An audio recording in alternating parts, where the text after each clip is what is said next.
So to the weather with Carol at the Weymouth and Portland National Sailing Academy, where all those sailing events in 2012 are going to be held. They've been up and busy this morning, haven't they, Carol? Morning.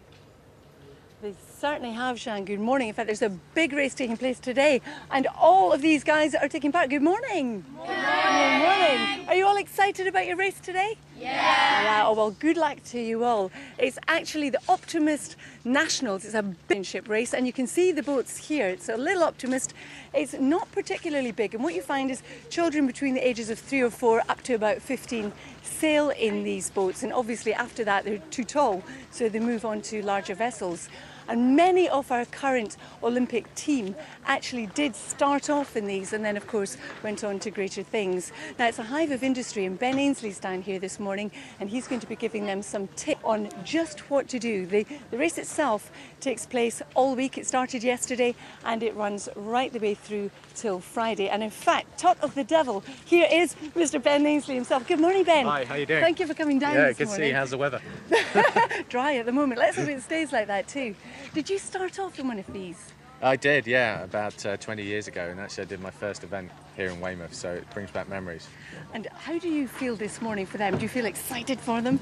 It's great. I mean, it's amazing to see so many kids here, 500 odd kids out racing, and I think at this level it's all about enjoying the sport, but having said that, you see them out there, they're pretty aggressive, they want to win, and that's good. It's good for us for the future of sport. Absolutely. Do you have any tips for them?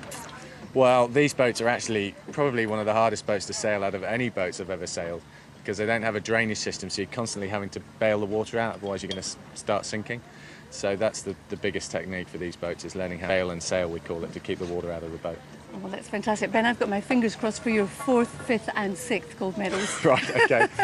No pressure. Thank you very much for joining us this morning. Cheers. Bye. Well, this morning, as Ben asked about the weather, it is dry. It's actually quite pleasant here this morning, but for some of us, there is going to be some rain at times.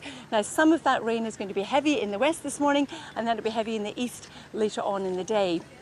For the north of Scotland, we're looking at some showers coming in, not particularly heavy, certainly not like yesterday, but for the east of Scotland, we're looking at some brighter conditions. As we head across Northern Ireland, here too, a brighter start to the day. But around Manchester, we're looking at some rain, and the rain coming in across Wales and also into the Midlands. But for East Anglia, Kent and the far south coast, we're looking at, again, quite a bit of cloud, some breaks, some sunshine, and any early evening murk in East Anglia clearing away. Now, through the rest of the day, what you'll find is the rain in the west will continue to push over towards the showers continuing across the northwest of Scotland. We could catch 1 or 2 in Northern Ireland, 1 or 2 ahead of the rain in the southeast as well. And temperatures today about 24 in London to a high of about 22 in Newcastle. And Shan, that's it. Isn't Ben Ainslie lovely? Sunday, did it? Set off. Thank you very much. Thanks, Carol. Now, back to business, and those BP